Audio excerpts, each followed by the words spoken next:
Hello there, hope you're having a great day. Expectations kill marriage. I'm just looking out at my beautiful view out here. I'm out by the ocean and there's a couple of beautiful pelicans and an eagle. And I'm sort of sitting here contemplating how goddamn beautiful it is, and also sort of reflecting on what I want to speak into today. So expectations in a marriage, it puts a lot of pressure on a marriage. Actually, that's a bit rude, isn't it?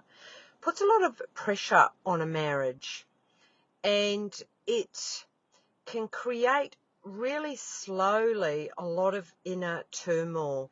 If you have expectations on your partner, what can happen over time is you spend mentally a lot of time making assumptions, taking things personally. It can begin to affect your self-confidence. It can begin to affect your self-esteem because you become really reliant on the expectations that you need from your partner. Over time, when your expectations aren't being met, you can start to slowly not communicate as well.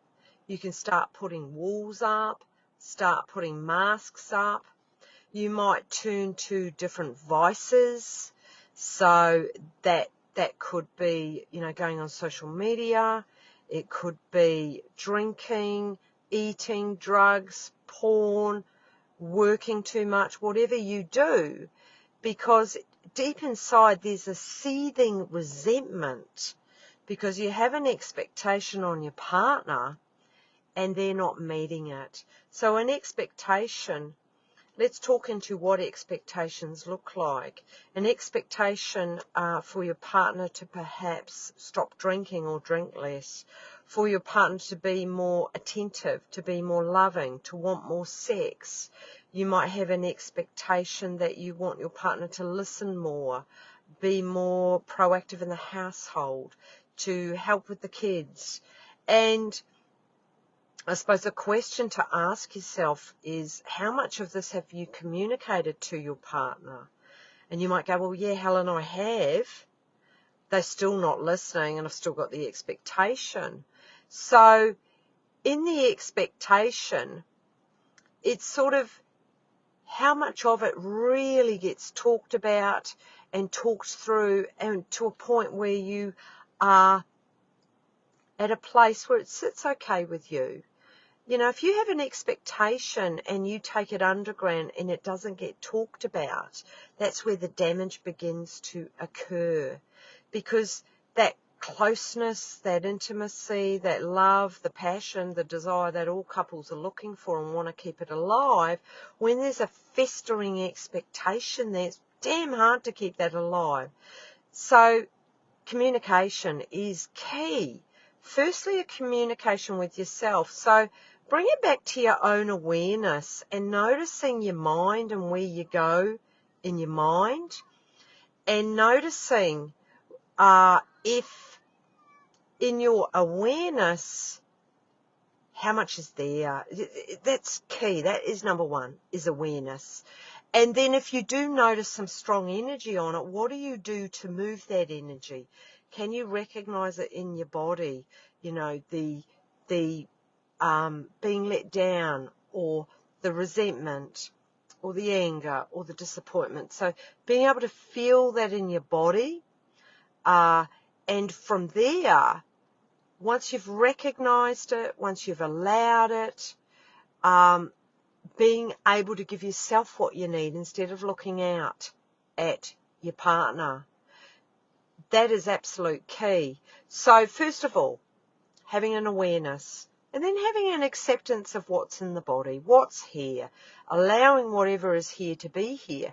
But the key with it is accountability, and it's not looking out at your partner to get those needs met. It's being able to look within yourself. I see a number of couples each week, and something that can be quite common that I see is codependency in relationships, is energetically where you become dependent on your partner for your own self-regulation, your own emotional self-regulation.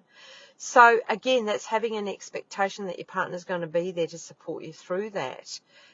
Being able to let go of expectation, having your own inner awareness, your own inner acceptance, and then your own accountability is going to support you to have not as many expectations.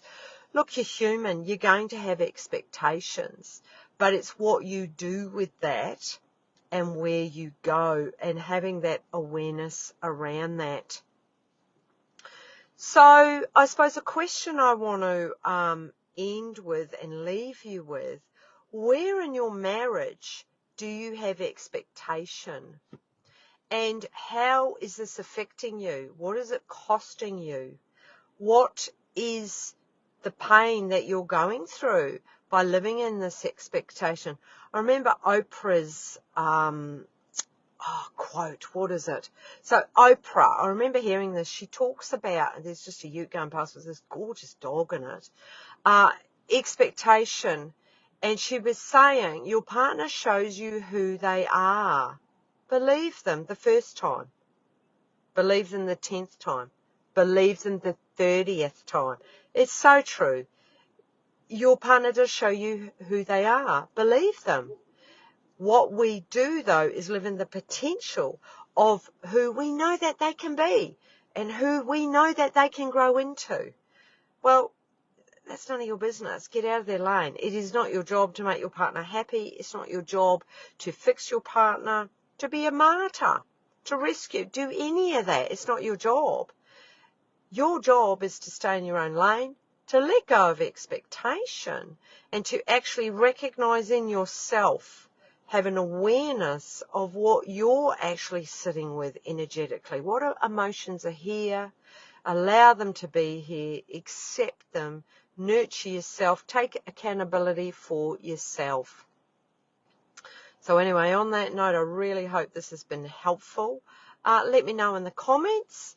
And I'm going to love you and leave you. And you know what? The power of change is within you. See ya.